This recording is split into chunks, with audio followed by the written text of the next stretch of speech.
Everybody, this is DJ the Money Coach coming to you in the beautiful Destin, Florida. And I just got back from amazing world tour. Well, it's not a world tour, but in essence, it could be a world tour with the Classic Climb Tour. Shout out to Erica Williams with the Classic Climb Tour and the ATL. Shout out to Tim Jackson. Shout out to Andre Hackett. Shout out to Todd the Billionaire. Shout out to James King. Shout out to all my friends who did an amazing speaking job and sharing the wealth of freedom to people. And all it takes is 4 words that you got to do. They're dirty little words. The first one is discipline. The second one is accountability. The third one is plug into a system that's successful. And the fourth one is do the work. And when you do that, you can achieve the pom-pom lifestyle, which is plenty of money, peace of mind. And then you can come join us on the Beaches of the World Club. So check this out. Literally, I was just in the ATL last night speaking on stage with my friends. And now, because I took the time to build the ABCs of wealth, to achieve the common sense strategy to achieve an American dream, I now have this. Look at that. Yeah, man. Isn't that something? So you can have this too. But let me tell you a little tip. You have to master the hard things in life while you're young, and life gets easier. You master the easy things in life, and life gets hard as hell, almost impossible to live the older you get. So I'm going to say that again. Master the hard things in life when you're young, and life gets easier, and it gets like this for you for the rest of your life. That's what I'm talking about. So you can have it too. All you got to do is come join us. And it's real simple. I wrote this book in 20 years of success. And it's a common sense strategy of achieving the American dream. And you too can come out here and enjoy this amazing lifestyle.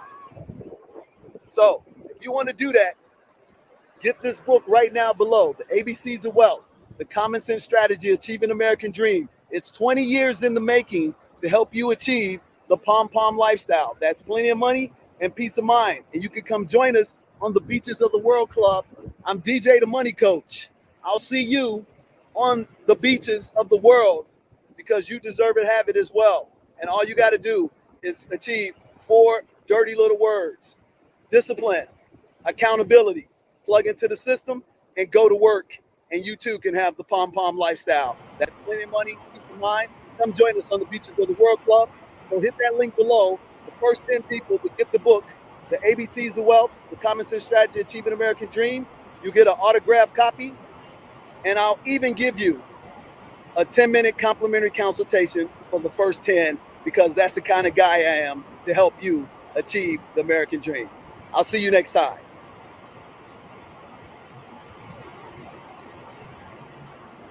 All right. Good evening, everyone, and welcome to another episode of Bet on Black, the men, the family, the legacy, brought to you by the 7 Spheres of Money. Thank you for joining us. And before we get started with the show and get into the topic, this powerful topic this evening, like the video, share it, and subscribe to this channel. Help us to get to 1,000 subscribers on YouTube. Now, without further ado, let's get into the show. Introduce the brothers that we have on this panel, and start building on this topic. So, DJ, why don't you go ahead and give us an overview of the topic and introduce our guest panelists for tonight. Absolutely. What's going on, Nick? Thank you very much. And yes, you are tuning in to Bet on Black, the men, the family, the legacy. And tonight's topic is a very important, quintessential topic for real men. And it is, men with integrity never violate the 3 cardinal rules. And if you don't know what the 3 cardinal rules are, number 1, never mess with a person's ego. Number 2, never mess with a person's spouse or significant other. And number 3, never mess with anybody's money. And if you're able to do those, you'll be on the right side of history every time, and you will definitely be a man of integrity and character, which is most important. And unfortunately, it's lacking in American culture right now today. So, well, I want to introduce two guests onto the platform with us tonight. To my bottom right is Mr. Keith Squalls. And Keith Squalls is coming in from the amazing town outside of Dallas. And he and I actually go back over, man, I don't even want to say, but you can see that salt and pepper that he got. Keith actually was one of the original partners with me in my first official business, White Glove Immaculate Services, and he helped me get that bad boy off the ground. So Keith, man, how you doing tonight, man? Introduce yourself and tell us a little bit about you, brother, because you are definitely a man of integrity. Well, I appreciate that, Dale. What's up, gentlemen? Nick and Bill. Originally from Chicago. I've been moving around the past 10 years or so. My wife's job has been bouncing us around. We spent some time in Canton, Michigan, and Kalamazoo, Michigan. And then we landed here in a north suburb of Dallas, Texas. So we've been here 3 years now. Have a beautiful wife, 3 beautiful children, Chloe, Miles, and Desmond. And I've been doing basically life insurance sales and annuity sales for the past 14 years. So in the financial services industry, and been enjoying that. And man, I appreciate you guys having me on. Thanks. Man, awesome. But I'm not mistaken, you're a man of God also, correct? Absolutely. Awesome. So, Awesome. Yeah. And to my bottom left, we have the master of leadership. And he actually is the gentleman who I met, I think it's 12 or 13 years ago. I'm losing track. But this gentleman's name is Mr. William Minix, and he wrote this awesome book called Leadership: Why Managers Fail, 10 Mistakes to Avoid When Managing People, practical guidebook for leaders and managers. And it is phenomenal. And if you want to learn how to manage and lead people the right way, this is the gentleman that can lead you in the right direction. And he's also done some amazing things in the realm of charter schools and foundations. And he is one of my greatest friends. And he epitomizes leadership, character, integrity. Bill, how you doing tonight? And welcome to the program, sir. Doing well, Dale, and thank you so much for inviting me. Thank you, Nick. And Keith, it's a pleasure to share this platform with you. Yeah, my name, as Dale said, is William Bill Minix. I am originally from Shreveport, Louisiana. In my first career, I was a military officer, an airborne Air Assault Ranger with an expert infantryman's badge, which means I was just hardcore military. And I've worked in corporate America for companies like Abbott Laboratories, bioMérieux, Fisher, Thermo Fisher Scientific, and others, all in leadership roles, mostly as sales leaders and overseeing training and development programs. So I love making people and businesses better. I've served as a consultant, as I do now, and I'm happy to pour into peoples and organizations in a very meaningful way. And I love to read. And right now, one of my favorite reads is The ABC of Wealth by none other than the great money coach, DJ the Money Coach, Dale Duransburg. And thanks for having me on this platform. Oh, man, that caught me off guard there, Bill, man. Thanks a lot, man. That's awesome. Well, hey, guys, we like to jump right in because, this is a show that we brought together because we had this concept that there was a void in America, and we believe this void is growing across the whole world, and it's a lack of real men. I mean, and what a biblical man is, and most importantly, a real Black biblical man, because we're seeing an assault on the Black men in America and across this planet, and it takes somebody to stand up with a spine to actually speak on it. So this show, Bet on Black, the men, the family, the legacy, is to say there are free people out there that are not afraid to speak truth to power and base it on biblical principles that are not being adhered or even honored nowadays. And I'm just going to paraphrase out of BK1. It says, for evil to persist, all it takes is for men and women to do nothing. For evil to persist, all it takes is for men or women to do nothing, meaning good men and good women from a biblical standpoint. So tonight, we thought that this was a very apropos topic, talking about, things that are the cardinal rules, because for some reason, it seems like in our culture, we forget what, dignity, etiquette, and civility is, and nobody's willing to tell people things that we learned growing up as children. And those are the cardinal rules. And these are the things that in a sports analogy, they say the unwritten rules that you just know you don't do this type of stuff because it's undignified. It gives your family a bad name, and it just shows poor judgment and lack of character. But nobody's calling it out. But on the flip side of that coin, let you do something godly that don't line up with social, society norms, and they'll jump on you in a New York minute. Mm-hmm. But let you tell to somebody about, hey, you know what? Be on time. What's on time? 15 minutes before the meeting starts. Dress appropriately. Like Bill said, he's overdressed, but we're underdressed. Mm-hmm. So we just thought that, let's take it from the top. How do you address these? And the most important thing is a person's ego, because that's the most fragile. And then the second most important is that from a protection headship standpoint, if you understand God, family, business, and everything else, and if you understand that husband, which means husband is the protector and is actually the umbrella of the family, it's not the opposite, despite what social, medium try to tell you that we're living in a matriarch world, which we're not. It's a paternal patriarch world. I hate to be the bearer of bad news, and unapologetically. Okay. Mm-hmm. So from there, it's spouse. Don't mess with somebody's spouse, significant other, or girlfriend. And then last but not least, never come up short when dealing with somebody's money. So I want to jump right in because I learned these cardinal rules, probably 40 years ago.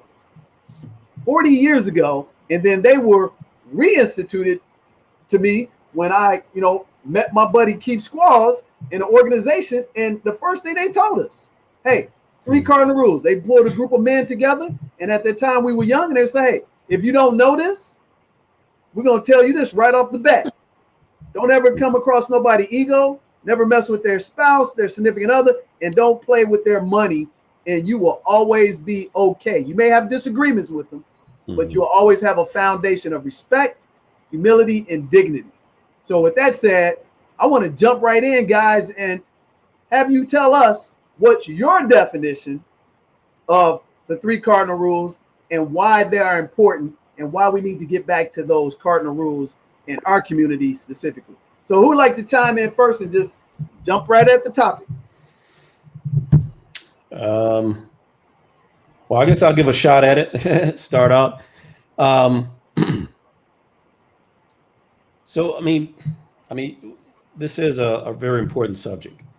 When you talk about how we should address each other as men, I think that, if a man is doing something good in life, where he's helping others, he's not taking advantage of people, he's doing something good for the community. He's a family man. He's a godly man. He takes care of his family. Then those are characteristics that you want to edify that person about, versus attacking his ego. So you want to raise him up as much as possible, to not only your friends or anything like that, but especially to his family, his children, his wife, in front of his friends, to talk, as much as possible about that person, attributes and good character. Not only that, if he is a married man or if he has a girlfriend, you definitely want to talk him up to his spouse, and his girlfriend or whoever his partner at that time would be. So it's very important to, especially since we're all Black here, I mean, especially when you talk about Black men, the way that we are portrayed so wrongly in society, especially when you talk about media, it's just that much more important is when you have an opportunity to raise up another Black man or to show him as the example, then we should not hesitate to do that. As far as spouses and money, I'll just attack those two at the same time. I mean, it's just I've been I'm sure you guys have we're all not old men, but we look mature enough that we've had some experiences in life. So definitely just don't want to touch anything to do with another man's spouse. Be like Joseph was, when Potter's wife accused him, he just ran out the house. You know what I'm saying? So be that kind of person. If you don't even put yourself in a situation where anyone would even question, a relationship with you and someone else's spouse. So it's very important that you protect yourself and yourself and your family in that way. And as far as money goes, you just want to make sure that if there's anything you owe to a friend, a partner, if you work for a company and they've advanced you, you want to make sure that you are shored up with that person, that you are at zero in terms of what you owe them or any balances, because you don't want that to become part of your description of a person. If someone says something about you, you don't want anybody saying, well, he owed me $2. He never paid me, whatever the amount is. So, again, very important, these three things, and they are being attacked in some sort of way, in the community and in society as we go about here.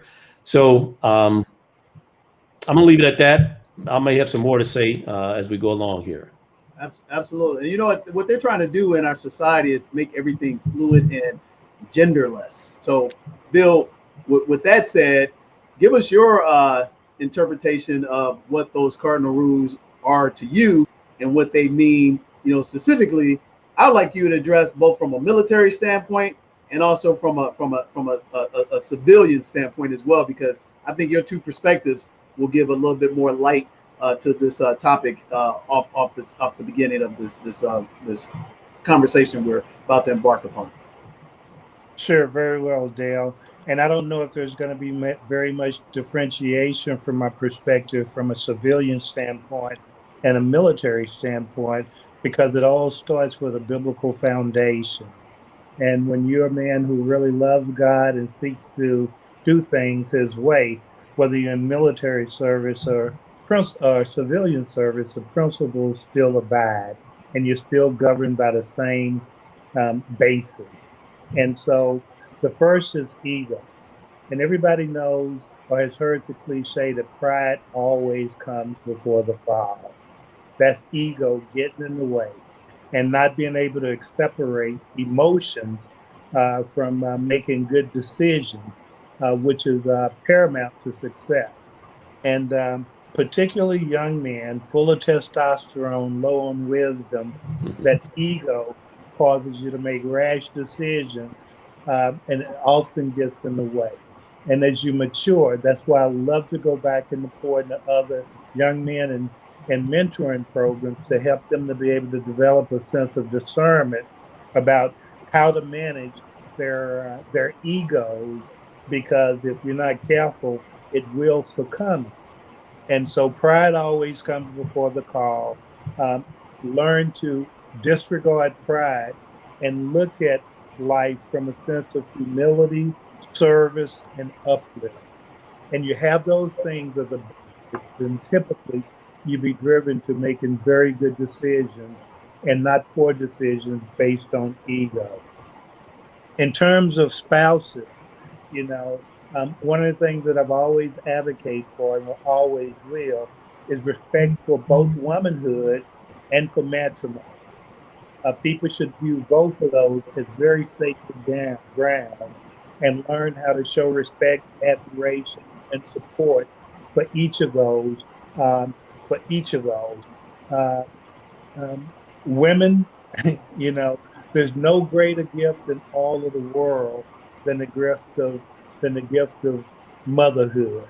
Women do that, and if we start looking at women as being the sole benefactors of life and look at every single woman that way, then the way that we approach every single woman would be very, very different. And when a woman chooses a man, man chooses a woman, and when they're connected, nothing should separate them from each other.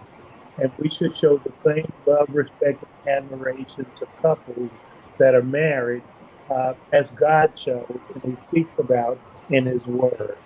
And one thing outside of that I would like to say for people who are in corporate America too is that never lay down where you work. It's another thing, Dale, that people get very twisted. They always think they're going to be the exception. And having relationships in or around where you work is just a mistake. Too many women in the world. Everybody thinks their situation is unique and different. And I don't know of one occasion where they ventured on it and it hasn't gone bad. So I throw that in as a caveat. Man, that's a huge nugget right there. Yeah. And then the last is money. You know, a lot of people speak of money as the root of all evil. I totally disagree. There's nothing wrong with money and making money. It's the love of money that becomes the root of evil and causes people to do wrong things. And so if you're not careful, you know, your love of money will cause you to do things that are inconsistent with what you should be doing as a Christian man. I mean, love of money will cause you to do things like take things that don't belong to you. Love of money will cause you to do things like accept a bribe. You know, it's the love of money. And so you have to be principally centered and understand that everything that you have to do has to be predicated on it being okay for people to pick up the paper and read about it the next day. If it's not, then that's your sign that you're going down the wrong path. And so I would just say for people to get back to the Word of God, you know, and read it, understand it, meditate on it, pray about it, and let that be your conscience and let that be your guide. The problem is we've gotten so far away from it that people don't know right from wrong when they see it. And they're willing to accept things. And Brother Keith brought up a great point about media. It turns my stomach to turn on the TV. Every time I see a black woman on TV, she's in love with a kissing a white man. Nothing wrong with this relationship, but that can't be the only image on TV. Now, every time I see a black male, he's a homosexual. So the demasculization of male image that's perpetuated in the mind of people and what's being portrayed in the media is absolutely wrong. So I'm very grateful and thankful for platforms like this that allow us to talk about that. It's great conversation. I like for anybody to chime in and give their opinion, but I'm thankful for opportunities like this to be able to share. And it's here where we can remind people who the first great kings and queens were on this earth. It's here where we can talk about, you know, the fact that when you look at another black man or when you look at yourself, you should be seeing the masterpiece that God created. There's only one of you, and you're already validated. You don't need anybody else to validate you for who you are. Learn to love God, love yourself, and you have a lot of love to share with other people. So thank you for allowing me to be able to come on this platform and talk about your three principles. I think that they're solid and valid, and I appreciate the opportunity. Man, you know, that's an amazing introduction, an amazing description of what's missing in today's society, and for you to actually innately understand that there's an attack on the male to effeminate the male, to disrespect womanhood and motherhood, which is becoming pervasive in our communities and across. And here's the thing that just sickens me, is that we're being, not us, but the majority of the people who are watching and listening and engaging themselves in social media, they're being indoctrinated with mistruth that make you think that 1% of society, and actually less than 1% of those, organizations and people that you were referring to, actually are controlling or trying to share the narrative that that's the majority of the country, especially when it comes to commercialization of these advertisements, which is sickening, man. I mean, and the only way that's going to change is, number one, we have to start educating and instructing and raising up our children earlier, unfortunately. But now that has to be a mandate that these 3 cardinal rules should be taught right out, the womb by your, works and not your words, so that they can see that, to offset this, propaganda that's actually is just it's devastating our community, to say the least. So I think that's a good way for us to chime in and open up the dialogue, because what people will try to say on the other side of the coin is, oh, you have hate for these other groups. You are not, welcoming. No, that's just the complete opposite. In all reality. I'm going to tell you, just like you said, scripturally based, I need to understand that a healthy ego for a man is good for the whole world. A non-healthy ego for a man could destroy this world that was put together, by God, and God only, first and foremost. And then when you look at it from a spouse, a significant other perspective, I was taught this, which was very, very powerful. And you guys can chime in. So, and I'm going to refer this to like Alcoholic Anonymous. If you're alcoholic and you know it, you cannot beat alcoholism. So never go into an environment or an arena or a situation where there's alcohol being served. You can't beat it. So you might as well, divest and be abstinent of it. And what does that mean? So when it comes to the spousal part, I was taught through the organization that Keith and I, met, and I didn't even know this. If you are in a room with another person of the opposite sex and they are engaged, married to somebody, you don't be in that room alone with them ever. You don't get in a car with them. You don't speak to them one-on-one unless their spouse or significant other are present, because anything can be, interpreted or misinterpreted for the wrong reasons. So don't put yourself in that environment. And now I was like, wow, man, that's revolutionary. I never heard that before. But once I started to apply that, I never had any situations arise with me personally that somebody can make an innuendo or make some misperception that I was even remotely caught up or entangled in something like that. And not saying that I'm perfect, but just by applying that Alcoholic Anonymous, principle, I can't beat it. Why even be around it?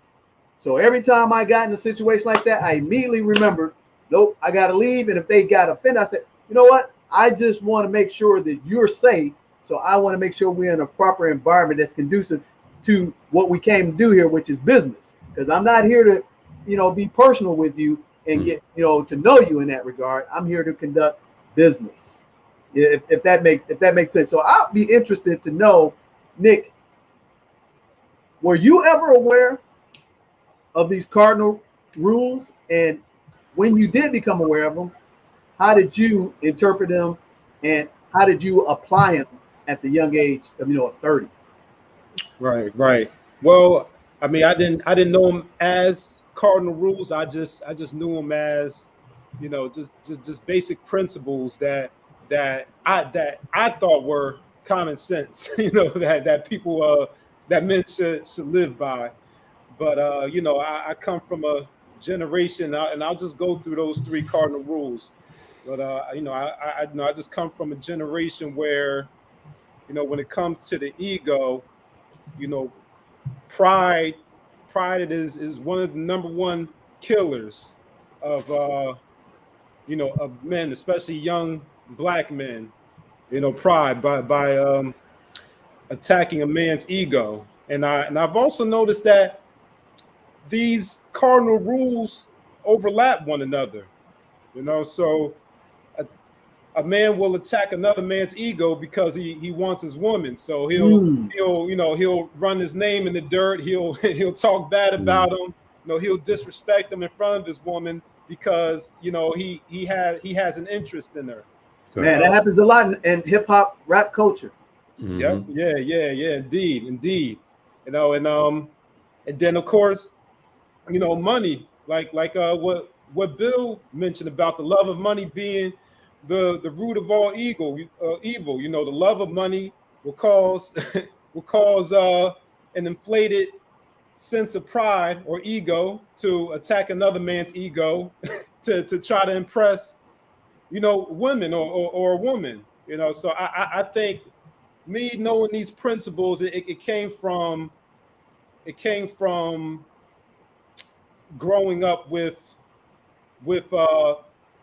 around parents and other elder and older men who emphasize and taught these principles to me. So I had those examples growing up, and even as an adult, I still spend a lot of time with my elders and just reinforcing those principles, because when they're so perverse, in this day and time, you got to constantly reinforce those cardinal rules and those principles. But you know what? I hear people right now say, well, you know what? I didn't grow up in a 2-parent household, and I get a pass on that. So, Bill, I know you can touch on this easily because you've been in the charter school system, you've been in the military system as well, and this is the thing that really irritates me the most with our people. And I'm just gonna keep it. That's why this show is called Bet on Black. I'm talking to the black person, specifically the black male, and one of the things that irritates me is that the person who grew up with disadvantages and didn't know, and once they start to make a little money, they start to get a little freer, they expect that their behavior is acceptable because they quote unquote made it. What do I mean by that? I'm just gonna call it out right now.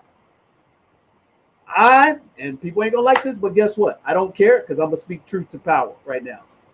What happened to our people where we don't love the image of our natural selves, that we have to put on all this fake stuff, and then from a pride, ego perspective, we start stepping out the house,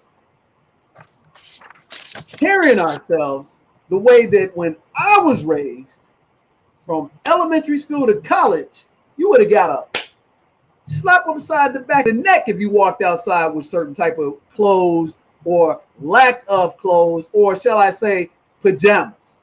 And I'm just going to keep it at that. So, Bill, what do we say to that person who grew up in the urban environment or the hood and didn't have the 2-parent household to mold them properly, or the tribe that's acceptable? And here's why I say that. I was just recently on a plane 2 days ago. And on the plane, they tell you about your personal devices. They tell everybody, please be courteous. And if you're going to listen to the device, like Keith has headphones on, plug in your headphones and listen to yourself. I'm sitting right beside a young lady She hears the announcement. The guy shows. He turns around. She blares her video on her phone. I've got plugs. Listen to mine. And she just acts like nothing ever happened. And she just kept playing it. So I text my girl and I said, shouldn't I say something to this young lady? She was a black woman and she had her husband sitting right beside her. And I'm just like, And then so my girl texted back, no, don't incite. You know, you gotta pick your wars and your battles.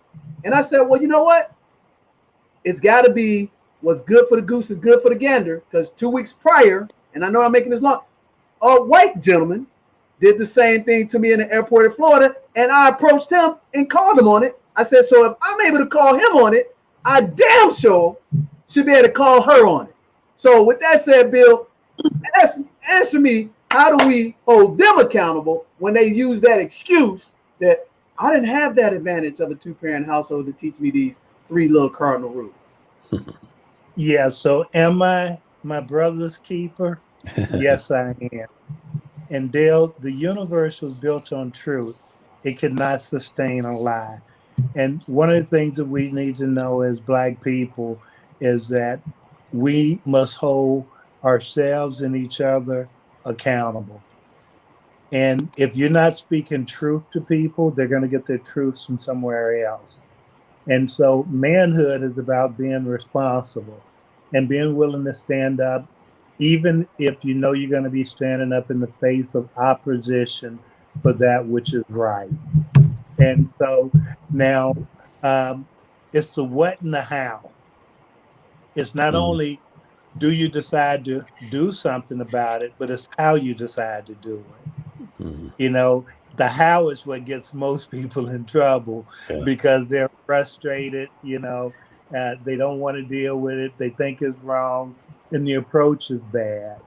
You know, I think you must approach the situation, but you got to do it tactfully and discreetly. And if you do it tactfully and discreetly, most of the time, not always, the outcome will be favorable. So yes, we must hold ourselves accountable, let people know what's good behavior, what's bad behavior, particularly when it's so far-fetched, like playing your music loud on an airplane when people have been instructed not to. It's okay to approach those people, tackle them discreetly, and ask for a different, you know, behavior and attitude. So Bill, can you give us an example of how that works? How, because you're a master on leadership. So how should I have engaged that young lady since she had her husband sitting right beside her who was a black man? Because to me, that was the ego. And I didn't want to dampen her ego, but at the same time, if I did nothing, I'm also enabling her as well.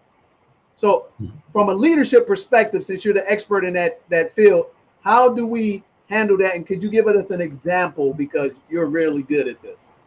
Yeah, sure. Well, one example of how to do it, and the other example of how not to do it. An example of how to do it would be, hey, excuse me, there were some people who did this on the airplane a couple of weeks ago, and I heard that when the airplane landed, they wound up being taken into custody because there was just an announcement that said not to do this. So I'm concerned about you. You might want to turn your volume down on your device or put in your earplug. That would be an example of how to do it, showing genuine concern for the other people to help them not get themselves in a situation. Another way, an example of how not to do it would be like, really? You think you're the only people? Oh, didn't you just hear the announcement? What's wrong with you? Turn that shit down. You know, how not to do it. So it's what now? You got to address it. But from a leadership perspective, you're looking for a favorable outcome. And so the way that you address it is going to determine the majority of the time, the response that you're going to get to your approach. So you have to be diligent in your approach and asking people to do the right thing, but you want to ask them in the right way. I would say too, I was just to chime in on that. I mean, in your approach, I mean, you know what your personality is. Like I can imagine what you would have said, Dale, knowing your personality. I can imagine what my wife would have said, knowing her personality. Okay. Me, I would have been more, because of my personality is more laid back, probably been more like what Bill just gave an example. So, but my point is, you have to know your own personality and know that you do want a positive outcome out of it. So, in that situation, maybe it would have been best to address the husband. I don't know exactly the words, but excuse me, sir. I know your wife is listening to her video. That's great, but can you just please ask her to turn it down a little bit, just so we all can enjoy what others are trying to listen to. Maybe something like that. I don't know. I don't know exactly what I would have said, but I would have addressed him, and I would have checked my own personality to make sure I didn't come across in a way that I would challenge his ego or his pride.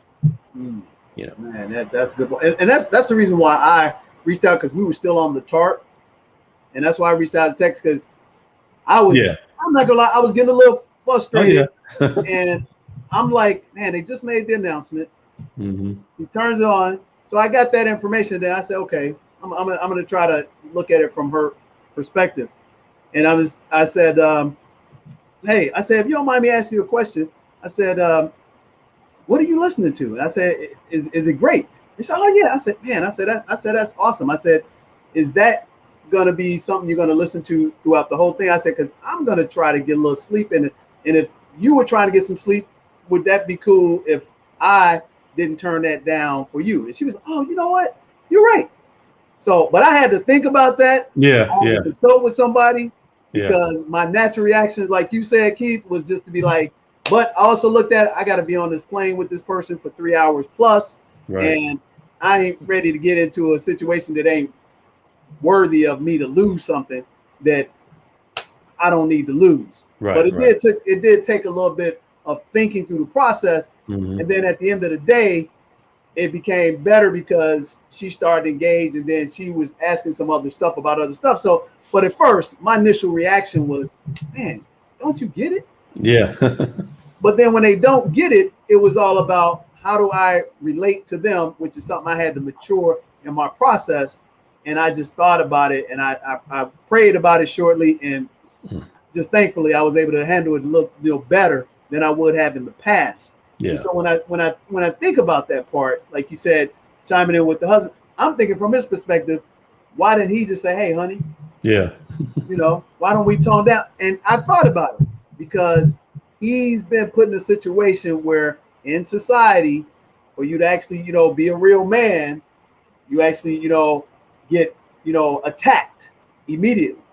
And, and that's something that's unfortunate, but it happens all the time. So from this standpoint, when we talk about, the love of money, I think all three of them on the negative side involves idolatry, because your ego gets out of control because you think you are the stuff, which is you idolizing yourself, and then if you're bold enough to embark or, talk to somebody else's spouse or significant other, again, that's an idolatry standpoint. And then obviously, the love of money, that's idolatry at the end of the day. And how do we get that message across to this younger generation that it ain't right, and especially when they know it's not right? That's the dilemma that I'm having a challenge with, because I know it's not right, but you're still doing it because now society says it's okay. Because like you said, Bill, you turn on the television and they're showing you all the wrong stuff. And BK1 again, it says, what is good will eventually be perceived as evil, and what is evil will be perceived as good. And it's like we all are not getting that message anymore. So how do we cover that and still, stay civil and at the same time be a good example to people without just letting it pass?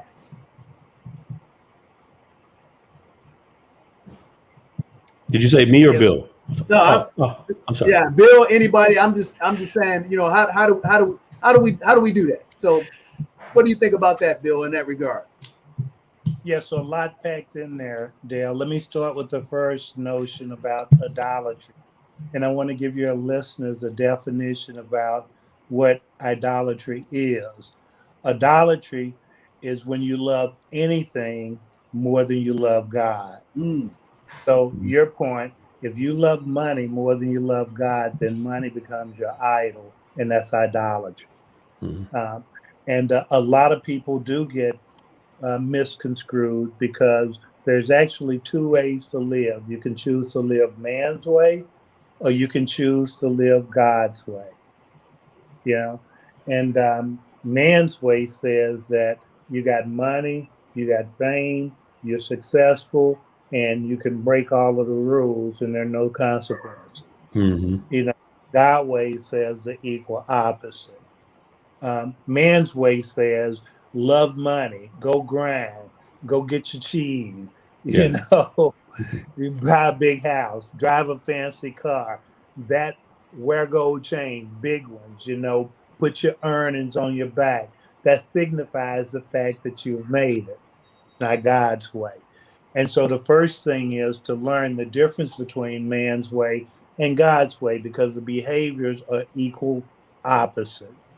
And then one of those ways of living is truthfully the better way. Um, how do you learn that? Go study and read and try it. And I can tell you that when you're looking at people who have all of their interests invested in the money they make, you know, you're going to find idolatry.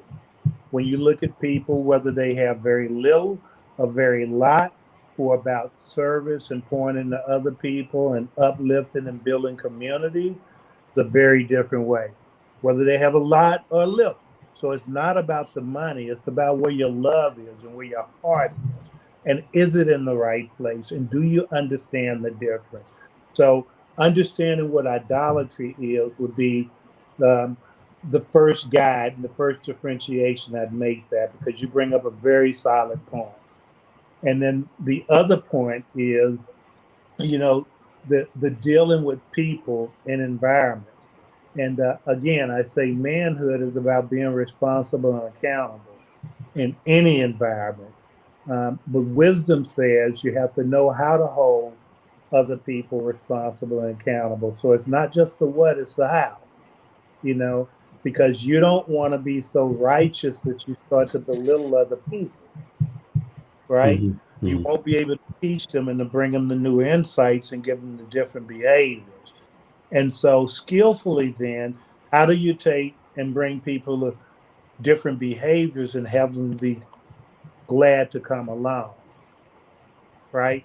And so, that's the leadership perspective because leaders are always personal about people. Managers are impersonal, they don't care, you know. And if you read my book and you know, I know that you have, one of the chapters in there says people don't care how much you know until they know how much you care. So showing people that you innately care about them and their welfare and their well-being should be the basis by which you engage those types of conversation, like in the example I gave. It's about you not being incarcerated or pulled out of this plane. Let's Mm-hmm. not let that happen. So, you know, you probably didn't hear the announcement, but let's turn it down so that there's no incidents. You know, it's about you. It's not about me, you know. And the same thing about service. Service is never about us. Leadership is about serving other people. I can give you hundreds of examples where I poured into other people and make great things happen. And so, if you want to impact other people in a positive way, pour into them positively from their perspective. Make it be about them and not about you and your self interest. Would always be the basis that will be most conducive for success.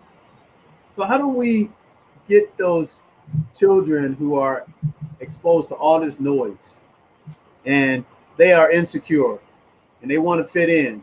So they automatically start doing the stuff that is wrong because they don't want to be, you know, called out or bullied or whatever other things that happens, how do we reach those fragile minds and teach them about having a positive, healthy ego, teach them about relationships, the way they're supposed to go the right way between girls and boys, young ladies and young men, and then men and women.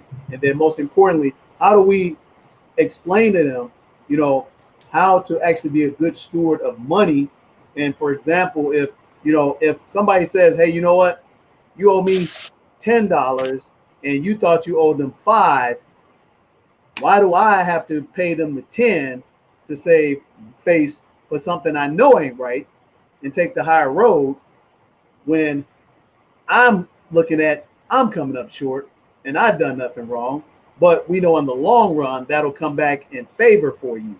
So how do we address that insecure person who wants to do the right thing, but they have so much pressure to go the wrong way because the narrative of society today? How do we do that? And the reason why I asked you guys this, because you're involved in this on a daily basis. And I was just watching Tony Dungy on a program the other night, and he was talking about how he was able to relate in the coaching world by just being himself, talking low key, and even with people that didn't agree with him, the fact that he was low key and talked to them one-on-one, they had mutual respect, and he was actually able to lead them, which is the complete opposite of what the NFL wanted to be portrayed. So how do we do that? Because I know the ego, I know not messing with the spouse and not messing with the money, but how do we turn that upside down and talk about the positive of those 3 cardinal rules with a fragile young mind, man or girl, boy or girl? How do we begin that approach? Well, I'll give you an example. So, Del, I have 2 boys, and I just started so my first point is, I'll just state the point. You got to engage with your children. I think that's where it starts first in the family. So, my boys are athletic. They play sports and things like that. I love sports as well. So, my wife and I, as much as we could, we're always talking to our kids. We have Bible studies. We take them to church. We go on family vacations. We eat together. Dinner time. Food is made. Call you down. Come on down. Dinner's ready. Everybody come and eat. My mother-in-law lives with us. She eats with us. And we have family time. On top of that, I take time out personally to go talk to my kids. Whatever it is, man, how are you doing today? How do you feel? How was school today? How'd it go at practice? Talk to me about that. What do you think you could have done better? In addition to that, we have times we talk about financial parts of the family. We let them know, if money is short this week or this month, so we won't be able to do certain things. So we get them engaged in the whole family aspect of things. Just last night, I went up, talked to my son, Desmond, because he's home by himself now. His big brother's at college. So, he comes home from practice tired and everything. I let him go have his time to get relaxed or whatever after he eat. And I just, I said to myself, I need to go up there and talk to him, just to kind of see how he's doing. It's been a while since I've talked to him. So that's what I did. And so in those type of situations, those times that you spend with your children, like I said, I believe it starts in the home first. And I know you mentioned about single parent and all of that, but we can give plenty of examples of people growing up with single family homes, and that type of stuff happened as well. But anyway, I think it starts there with the family, with you engaging with your kids. And so I don't know this young lady on the and going back to the example on the plane, I don't know what her upbringing was or anything like that. But, if someone in her that's close to her could have had her a conversation at some point in her lifetime about etiquette, maybe that would not have happened. Maybe she would have treated that situation a little bit different. I don't know. I'm just throwing out an example. But you make a great point there, because now, and I'll give you an example with the what's the artist, Lizzie something, whatever, the real obese young lady. And I'm Yeah. not calling her out, Yeah. Yeah. but she purposely calls out other people to, and what I mean by that, I've seen people send me stuff on her where she'll go up to a young man and just try to shame him, to try to make him, want to, acknowledge, her whatever. Yeah. And when somebody was like, hey, I'm not, and it's like, oh, I'm so and so.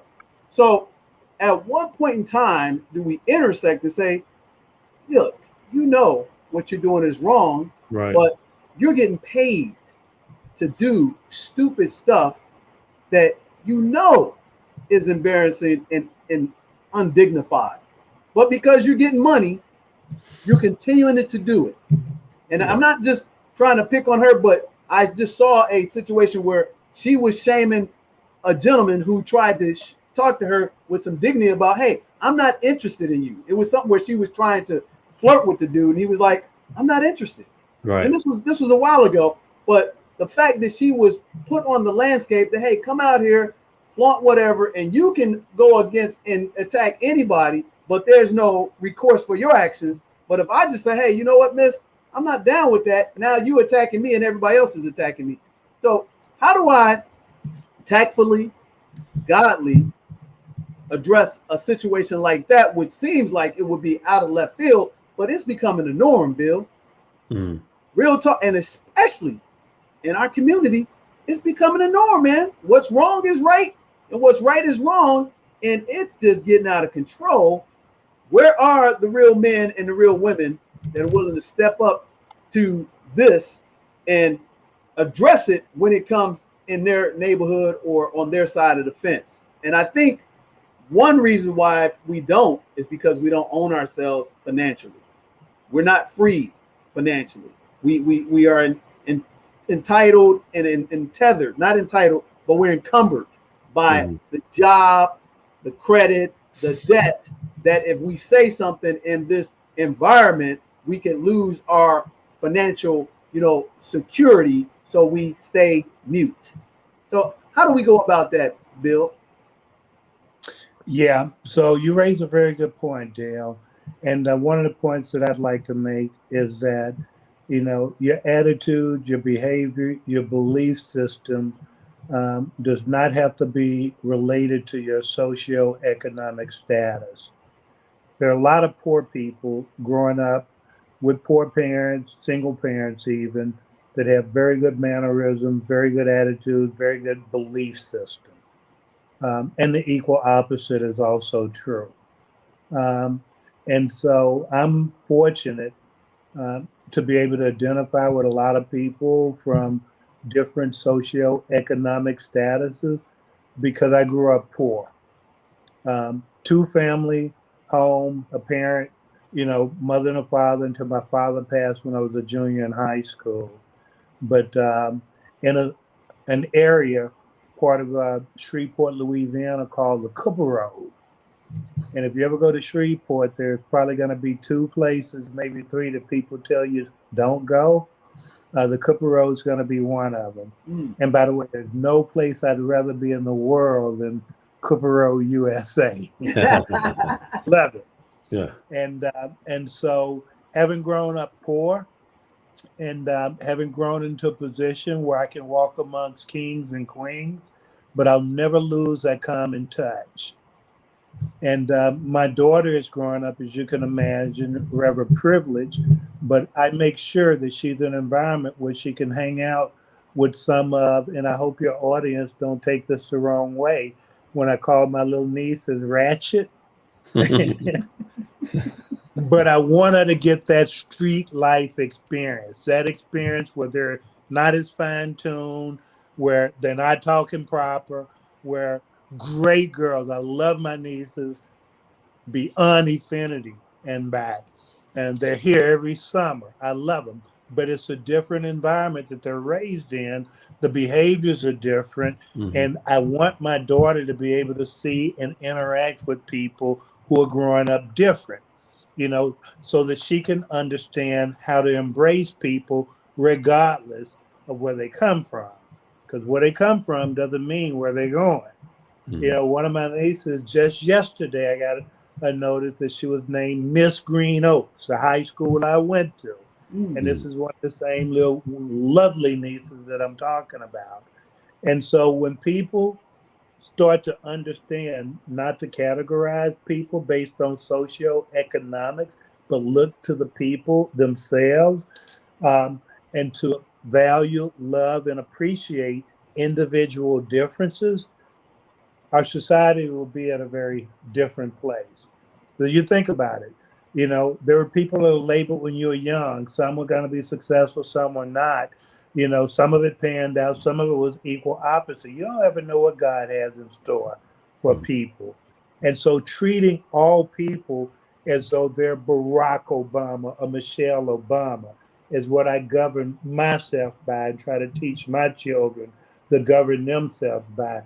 Because everybody is somebody, just like my wonderful children, my wonderful nieces and nephews. And everybody goes through trials and tribulations.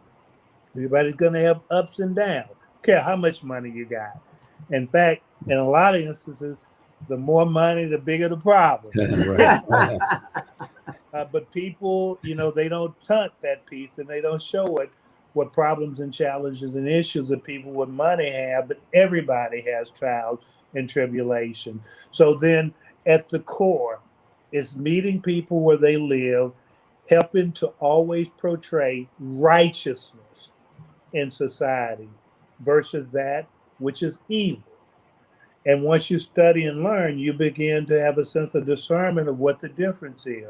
And one of the fundamental differences is the righteous always come to build and uplift, and the enemy always comes to kill, steal, and destroy. So if it's people coming around gossiping, saying bad things, no. If it's people coming around talking about ideals and what we're going to do and how we become and how to help, yes. You know, once you study and pray and meditate, your ability to see and have a sense of discernment becomes crystal clear. And it's almost automatic, but you got to put in the hard work. And God says that he will not share his wisdom with passive seekers. You know, you got to seek for knowledge and wisdom like the deer pants for water. You got to be thirsty for it, and you got to want it. And when you want it, it will be revealed to you. And it's hard to explain how that clarity comes about. But I say, go and study, pray and meditate, and see for yourself how crystal clear that sense of discernment becomes. And remember, he came king of all of the universe, right? He came low on a donkey. He didn't come in a Mercedes, a Lamborghini. You know, he didn't come with his private jet, you know, and he came to help those who needed help, to save those who needed saving, not those folks who thought that they were already all right and had all of the right answers, right? And so the people, and I love all the people, no matter regardless of your socioeconomic status, but I do tend to favor meeting people who are trying to find their way and who are willing to listen and who will absorb information, knowledge to set sail on a new path that gives them a more, a better life, you know? And so in terms of these girls and boys, how do we reach them? We reach them with a conversation, with a heart that's pure about uplift and pouring into them. And it's our job to advocate and put it out in the universe. It's not our job to convict. It's our job to share. And they might get it now. They might get it a week from now, a month from now. They might get it 2 years from now. But it's our job to share and to speak the truth and to put truth out in the universe. Because the universe was built on truth. It cannot sustain a lie. You tell the truth, it's going to be true forever. You tell a lie, you got to tell thousands, and the ends will never meet. That's right. So we got to teach people that, and the importance of learning how to speak truth to people, whether it's popular or not. You know, and to your point, Dale, a lot of times in the in this day and age, the truth is not going to be popular, but we got to speak it anyway, in spite of. And we got to be courageous enough and brave enough to do so boldly. Man, you know what? That's a great point. And I want to talk about the courage that it takes to do that, and what is the foundation that puts them in a conducive environment to create some success. And we'll talk about this right after this quick break. And you're watching Bet on Black, the men, the family, the legacy, and we'll be right back after this quick break.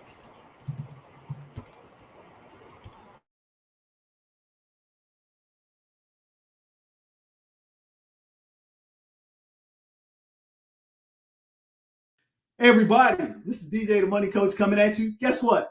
1 year ago, we came on Erica Williams' Classy Climb, and over 80 people in less than 72 hours invested in our Family Finance 101 course. And over the past 12 months, thousands of people have come through a variety of exclusive programs on the Erica Williams platform. And you know what we want to do? We want to thank you and reward you for actually participating in the programs to get yourself consumer debt free, increase your credit score to 800, invest in business, real estate, and leverage the tax laws. And the only way to do that is give you a live webinar. That's right, the Weatherproof Yourself to Wealth webinar that will prevent the winter from coming in your house. In addition to that, I'm going to give you my brand new book that's launching next week. In addition to that, we're going to give you a free ticket to the lucky winner to the actual conference. In addition to that bonus, I'm going to give you a complimentary consultation with DJ the Money Coach, Melvin Hobson, our registered investment advisor, and James Lane, our CPA, who's done over billions of dollars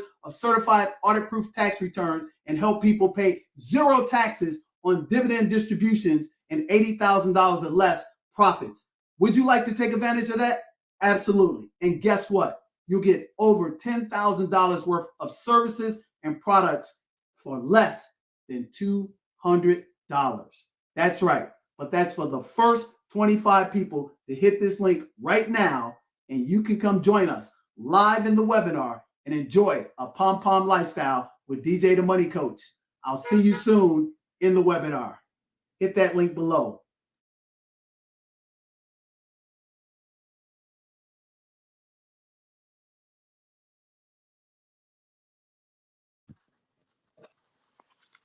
People challenge me, and you know what to do? We accept the challenge. I've been known as DJ Money Coach for like 12 years, but I never branded it or anything. So I said, you know what? We're going to start DJ the Money Coach LLC. So let me show you.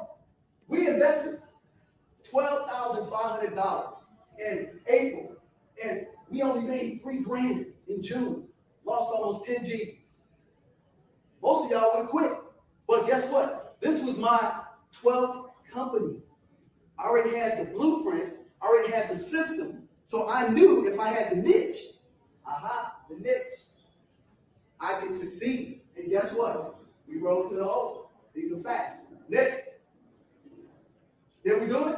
I had a new team put on, and they never been down that road because they've been watching YouTube and Facebook and IG. As soon as we didn't score in June, in July, they got off the boat.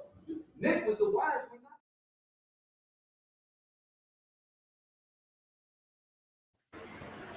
All right, welcome back to Bet on Black, the men, the family, the legacy. This is the wrap up to this amazing topic, which is men with integrity or men of integrity. They never violate the 3 cardinal rules, which is never mess with a person's ego, never mess with a person's spouse, significant other, and never mess with anyone's money. And as we were going into the break, we were talking about, you know, the courage that's required to stay on the right path, and what is the conducive environment to put someone into in order to start building the proper foundation to have that courage to actually be a person with a balanced ego, a person who understands the ramifications of not violating that, you know, rule of messing with somebody's spouse, and then not shorting people with their money or becoming, an idol worshiper of the money in of itself. So where do we begin in that process? Because I know the people that are watching this, they're probably saying, hey, you know what? You all came from great beginnings. So even though they heard that, you grew up poor, but you're polished now and you are not talking to me. And I would say, oh, quite contraire, my friend. Contraire, my friend. Because I grew up in a broken family. First, had a father and a mom together, and then, mom got divorced around about age 6. And my mom was married, 3 times before she figured things out. So we were going up and down, around, moving and everything. But in the meantime, we did have a foundation that my grandparents and my uncles and my aunts, in addition to my mom, say, hey, here's the way we're going to do things. Even though they grew up in the projects, we're not of the projects. And God says, be in the world, but don't be of this world. And in today's world, it's all about being in this world. And like you said, you make money, everything you do is right because you got the bag. Or, what they say, get rich or die trying. That's just the complete opposite. And I think one of the problems is that, again, if we don't own ourselves completely, it's harder for us to stand on principle when we're more easily enabled to live on our needs. And especially as Black men in today's society, because if you haven't been paying attention, it's the effeminization of the Black man. It's the Black man is, a traitor to our community. He's not getting with the Black woman. And at the end of the day, guess what? That all leads in, is it a positive ego? Do you understand the maturation process in the conducive environment for a good relationship between a man and a woman, specifically a Black man and a woman? And do you understand that money is not everything? You can't take it with you. You can't eat it. It can't keep you warm. And at the end of the day, you're not going to be thinking about the money. You're going to be thinking about the experiences. You're going to be thinking about the integrity of your name and your reputation in the marketplace. And that's going to get you a lot farther down the road. So, Keith, what do you say to that, man? How do we create the conducive environment and have the courage from the single parent household to get to where you are? Because, you had a 2-parent household, but you had some rough ups and downs as well. And I think that young woman and that young man out there, they need to know that, hey, we may be polished now today, but like Bill says, we actually looking for the person that comes from the broken home so that we can reach out to them and resonate to them. And one thing that I'm taking a personal challenge to myself, because I am free, but what I realized is I started getting a little bit too much on the profane side recently. And I said, that's not going to be attractive to somebody that needs to hear the message because they're hearing too much of the profanity come out of my mouth. And I'm embarrassed of that. So I'm going to say to my audience, I apologize for that. And, I'm going to try to keep it to a minimum. And I'm not going to get caught up in that urban vernacular of, oh, man, you keeping it real. You a buck. You 100. But know what? I got to be real with you. I got to tell you that, profanity is just ignorance made audible. And I've been acting very ignorant over the last couple of segments of these shows. And I don't want to do that anymore. So, Keith, with that said, how do we build the courage and make it a conducive environment for a person that came from a negative to turn it into a positive? Well, first of all, I can understand, the profanity, because, it kind of shows a side of your concern, your passion about wanting change, and wanting to see people do better, especially Black people. So I'm not saying it's all okay, but I understand it. But I don't know. How do you reach these people? How do you reach certain people, I should say? Listen, man, I just think that, I wasn't growing up, I had a 2-family home, two family, mom and dad, growing up with 2, mom and dad in the home. But, we weren't big time church goers. As a matter of fact, my dad was more on the Islamic side. My mother was more on the Christian side, So I had to grow up with that kind of conflict a little bit, But I have to say this, man. I was fortunate to come in contact with solid people, starting with my brother, my older brother. He's a minister now. Okay. But he's always been just like rock solid all my life. Okay. If I felt like, I was doing good as a person, I would just look at him and feel like, okay, I'm not doing that good. Okay. He's a solid guy. I've never known anything bad about this guy. He's my older brother. But in that same situation, along with that, through life, I've always, by the grace of God, just come in contact with good people. Yourself, Dale, Gus, Roland. I can name a whole bunch of other guys. That we just kind of grew up and just kind of, I was able to attach myself to help me along the way as I was growing up. Even to this day, still, yourself, Gus, Roland, and then people that I've met since I've been out here, getting involved in a good church. Like I said earlier, in the past 10 years or so, we've been bouncing around to different cities and states. But each time my wife and I have always been like, okay, we got to find a good church.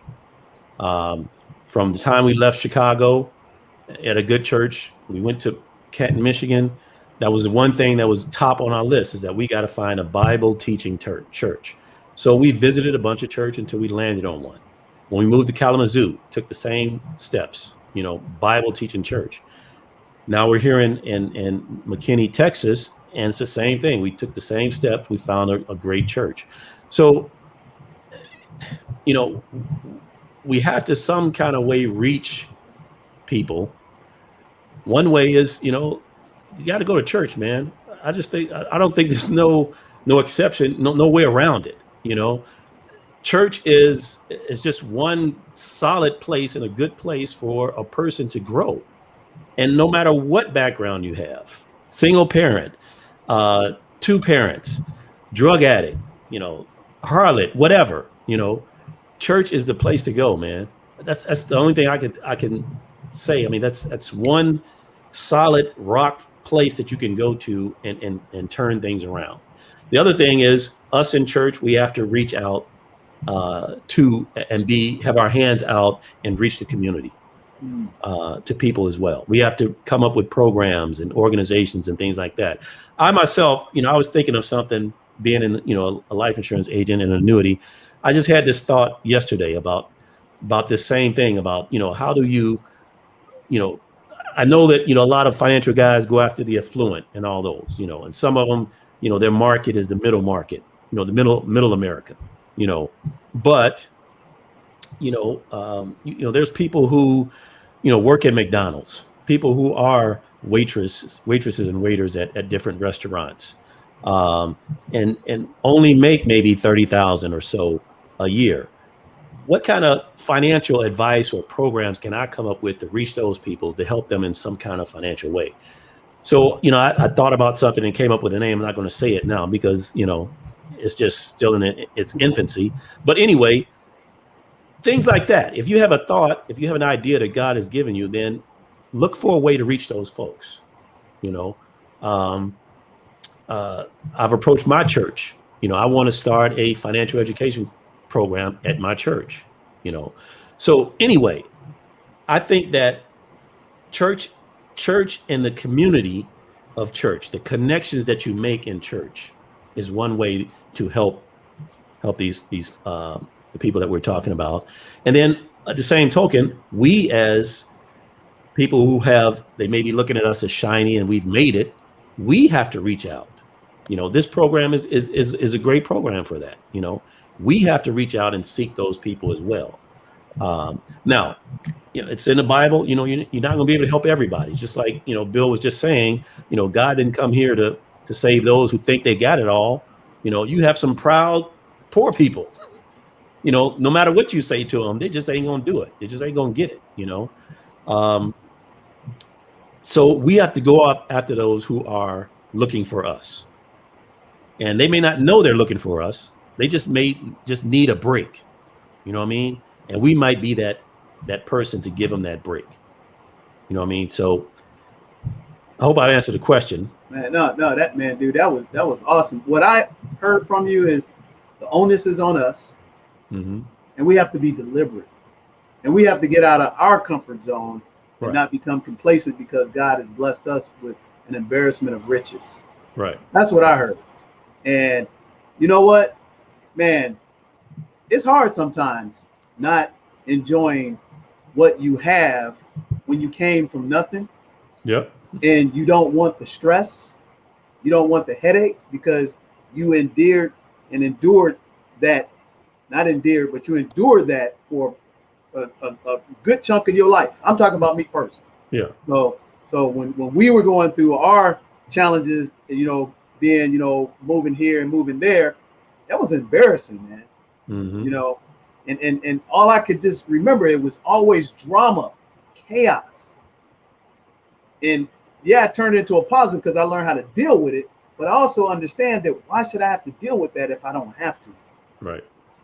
And I think that's one of the things that really affects the men and the woman relationship, specifically black men and black women, because we think that we got to always have this drama and this combative relationship when it is actually the complete opposite. There can be peace. Yeah. And you can still get out of your comfort zone, and you can still be deliberate, because the onus is on us, because to whom much is given, much is required. And I think that's where we got to start. That's what I heard. What did you hear, Bill, and what's your take on that? Because this is an amazing topic, just showing that we started with, you know, again, with the ego, the spouse, and the love, but it all comes back to the core foundation and the nucleus of a real family with manhood. Yeah, Dale, what I heard was stated so excellently by Keith. I don't have a thing to add. The foundation is the church, and learning good principles, getting connected with good people, learning to do those things that are right. I mean, Keith just did a phenomenal job. And if I said something, it would just be paraphrasing, because he was absolutely on point. Man, well said, well said. You know, with that said, Nick, hey man, we're gonna wrap this up, and we're gonna give our last 60 seconds, chime in, give you a summary of your perspective on what we talked about tonight, and then we're gonna toss it over to our two guests, and then we're gonna get out of here and thank everybody for coming again to Bet on Black, the men, the family, the legacy. Yeah, absolutely. So it's funny. I don't think I heard DJ one moment tonight say to turn off the idiot box. So that would be that would be something that I add to the conversation. Just going back to the point that I was making earlier about my generation and a lot of the negativity you see. It's got to tune out what you can control. So turn off the idiot box. Turn off the social media, or at least filter what you're consuming on social media and the internet. And I like what Keith and Bill said about going to the church, and I'll just add on just seeking out those resources. So the church is one great resource you can go to for your development. Growing up in the church myself, I've been developed in so many ways, not just spiritually, but going to the church was where I learned how to speak in front of people. That's where I learned how to put a suit on and tie a tie. That was the foundation of all of that. That was the place where I first started to network. I got some of my college recommendation letters from some of the elders in the church. So the church is one great place in the community to go to.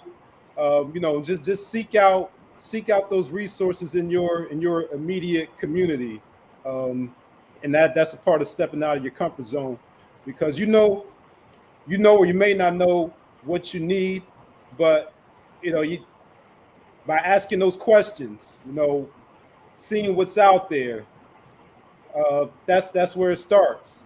You know, there's organizations, there's people out there to help you. If you like, you know, like DJ mentioned, if you don't have those, if you didn't grow with those two parents, there's someone out there that can fill that role and provide for you those lessons and those principles and those 3 cardinal rules if you didn't have it in your household. But it's all a matter of stepping out of your comfort zone and going out and seeking it out.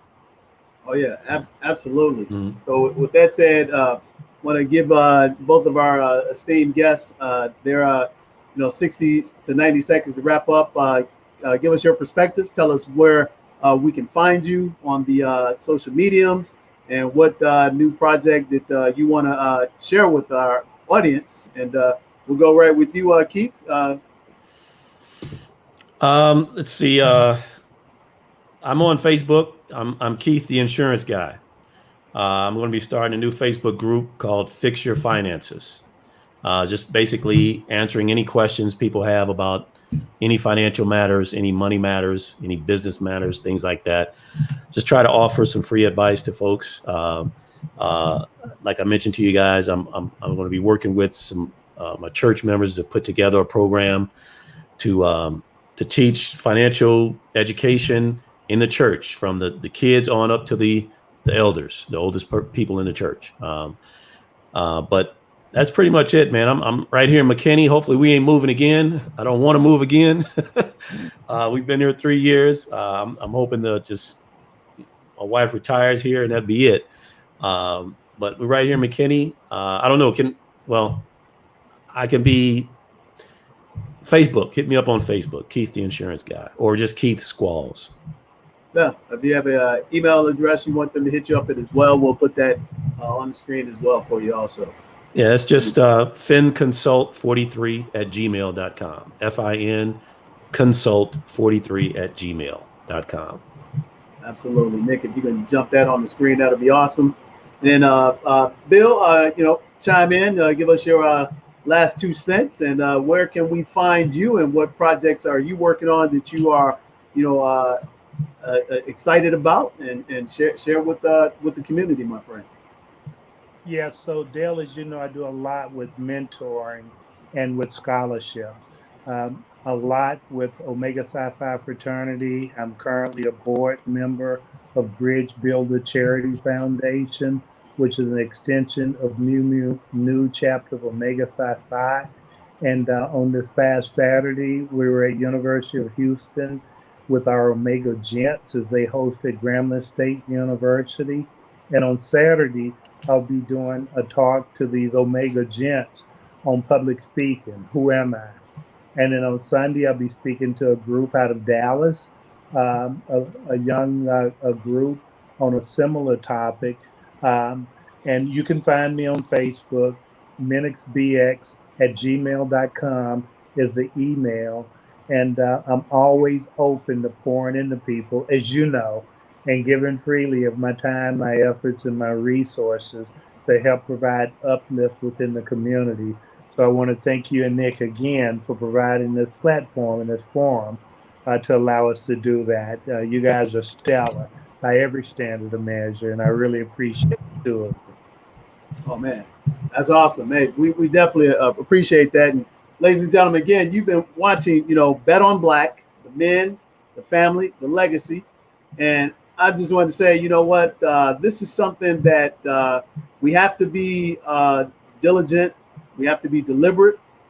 And if you need help in any areas of these things that we spoke about, don't be too shy. Don't be ashamed. Don't be embarrassed. You can reach out. You can actually give us a call at our toll-free number, 1-866-395-3042, 1-866-395-3042. Especially if you are a young, boy, teenager, young black male who came from a environment that was not, conducive for your success, and you didn't see that there was opportunity. You happen to see this. We've been there. We've done that. And we'll be more than willing to help you and guide you in the right direction, because, again, to whom much is given, much is required. And I think that's one of the things that we have to do more of, and get back out of our comfort zone And because the onus is on us as real Black men, because this is a show addressing real Black men and the Black family unapologetically. And that means that you all should be doing it. Even if you are not, of our ethnicity, you should be doing the same thing in your own family and being a real man first, so that you can, have the real prosperity and you can have the legacy of which your family is supposed to have from a biblical standpoint. So we end our shows the same way all the time. We want you to, come join us on the Beaches of the World Club, because you deserve to have a pom-pom lifestyle. And I mean this sincerely. That's plenty of money and peace of mind. And that doesn't mean that we want you to be multimillionaires. All it means is we want you to be consumer debt free. And you can be consumer debt free and live making $1,000 a month. You may say that's not possible in today's society, but you'd be amazed how much can go further when you spend less and have a more quality life. And if yours is 10,000 or 100,000, the reality is once you become consumer debt free, once you get a good credit score, you can start investing into assets to actually create a quality life for your children's children. And at the end of the day, that's what it's about in order to have your freedom, because financial freedom and personal freedom are Siamese twins. At the end of the day, you can't have one without the other, and that's capitalism at the end of the road. I hate to be the one to share that gospel with you, but that is the truth. And like Bill said, when there's situations that arise at your financial level like they arise at ours, are you prepared for the winter? And the way to be prepared for the winter is plan ahead before the harvest. So I'm blessed to have you guys come join us today. Thank Keith Squalls, thank William Minix, Mr. Bill, and obviously my awesome manager Nick Westbrooks. And again, like, share, and subscribe. If you really are feeling what we're putting down, share this with 5 more people, not because for us, because somebody out there may need to hear this canary in the cave or in the mine, that they think they're not going crazy, that right is right and wrong is wrong, regardless of the propaganda that's being pushed out to you. And I'm going to share this with you as a man and a woman who have a child. Guess what? From age 0 to 21, your child will be bombarded with over 2 million commercial advertisements that's only derived to get money and to push a negative agenda on them. And if you don't think that's true, go do your own research. And like Nick says, yes, turn the idiot box off. Stop watching that crap and get more into the books. I'm DJ the Money Coach. You've been watching Bet on Black, the men, the family, and the legacy. Also catch our women's version of this. I hear you. We do have one. Comes on every Sunday night. The women, the family, the legacy. We bring in quality programming to quality people. And that's what we're going to do to the day we are out of breath. So thank you. God bless. And I'll see you next time. And come join us on the beaches of the world and enjoy that pom-pom lifestyle. I'm DJ the Money Coach. We'll see you next time. All right. Okay.